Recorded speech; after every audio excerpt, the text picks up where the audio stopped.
वार्ताचा 33वा वर्धापन दिवस आहे आणि या ठिकाणी अतिथीगण राजकीय, सामाजिक, शैक्षणिक सर्व क्षेत्रातील मान्यवर या ठिकाणी उपस्थित आहेत आणि आपण पाहतोय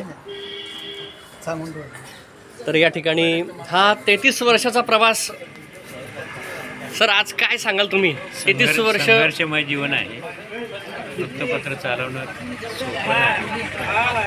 अनेक अडचणी आल्या परंतु घेतलेला वासा सोडला नाही. ते 33 वर्ष पूर्ण झाले. 34व्या वर्षात पदार्पण. बरं, मावशींचाही म्हणजे मोठा सपोर्ट तुम्हाला होता. एक स्त्री शक्ती तुमच्या पाठीशी होती. काय सांगाल तुम्ही मावशी?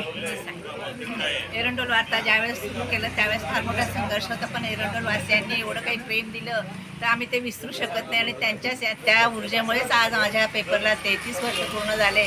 मी सगळ्यांना धन्यवाद देते आणि आभारही मानते. मॅडम काय सांगाल आपण?